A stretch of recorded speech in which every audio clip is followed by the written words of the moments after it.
Well, good morning. We're out here looking for a very important plant today, and we're going to brew some tea from it. It's one of the only plants in North America that has lots of caffeine, and we're going to have a delicious brew later. But the first thing you want to do is be able to identify the plant. You don't want to make a tea out of the wrong species. So this is the plant we're looking at. This is called Yaupon. It's sometimes called other common names, but that's the most widely used one now.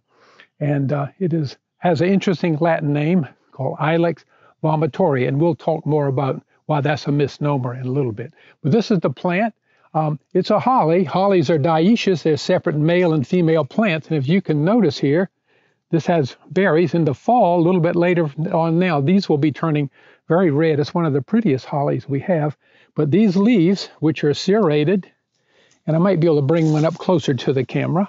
Up closer, you can see the plant has little tiny serrations around the edges, no points on it like American holly does, no sharp tips, and it has the berries. The berries will turn red later on, and only the females have berries. The males produce flowers, but their flowers just produce anthers and pollen, so it's stamens that have pollen. So the flowers do look different. But these were the female flowers have ovaries, and that's what is a ripening ovary right there. So we're going to make tea out of this.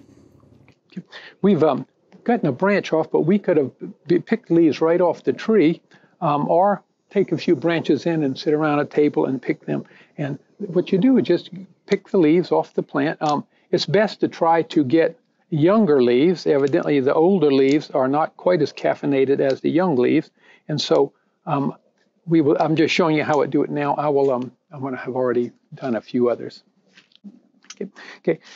You have to dry the leaves after you pick them, and I found several ways to do that. You could dry them, just cut a branch off and hang it up and let it dry for a period of maybe a day or two. I accidentally found that if you put some branches on the dash of your car and park it in the hot sun, they will dry very nicely in the course of a day. Or easier is to pick the leaves, which I've done here. I've already dried these in an oven, and I picked the leaves, spread them in a pan, put them in an oven at about 300 degrees for about 8 minutes. And what I did was I want them to turn dark, but not black. You don't want them to burn. And anyway, this is dried leaves. They're very crispy. And then the next step is to just take and crush them up. This is sort of fun too. You can sit around and, get your frustrations out by crushing holly leaves. And I'm going to crush these up. This will make steeping a little quicker. And you can also, the Native Americans use the twigs, the small twigs in doing it. I just find it easier to pull the leaves off and just crush them up. And then what I'm going to do here is after I've got them crushed up, I'm going to bring some water to a boil.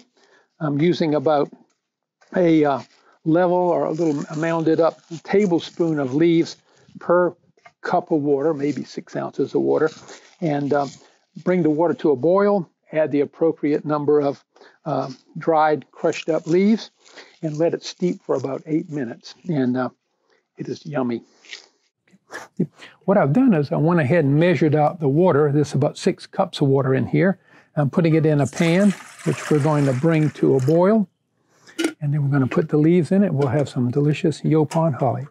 Okay, the water's come to a boil, so I'm just going to pour the leaves in, turn the heat off,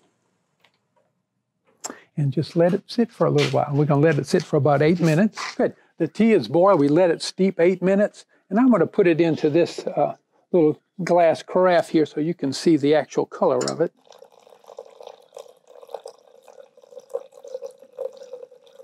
This tea has been used for thousands of years here.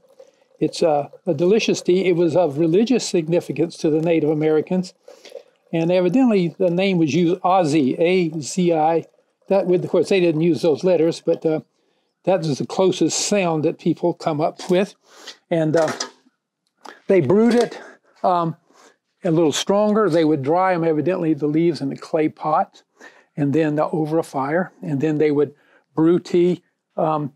The early Europeans, although the Latin name is Ilex vomitoria, and that relates to some ceremonial uses of it, where men would gather in council, drink huge quantities of it, and it might have been other things mixed in at the time. No one's quite sure. But they would drink large quantities out of ceremonial vessels, which were very often large marine snails that the shell was cut in half to make a bowl. And after ingesting it, they would vomit. It's sort of a cleansing process. Someone once told me that it's probably because the last thing you want to do if you're teaching class is to have a bunch of students right after they ate a big meal. They don't pay attention. So maybe emptying their stomach was a way to make sure the chieftain could know that his constituents were paying attention. But anyway, the Europeans drank the tea when they first came, and they reported no ill effects, no vomiting. In fact, for maybe 150 years, Spanish in Florida, who came first there in the 1500s, that was the most widely drank beverage, and people referred to the coastal people in the Southeast, both English and Spanish and the French, as having been addicted to the Yaupon holly. Good. And what I want to do is pour a little bit here for Katie, our producer here. Let me give her one. She's hot. She's used to hot.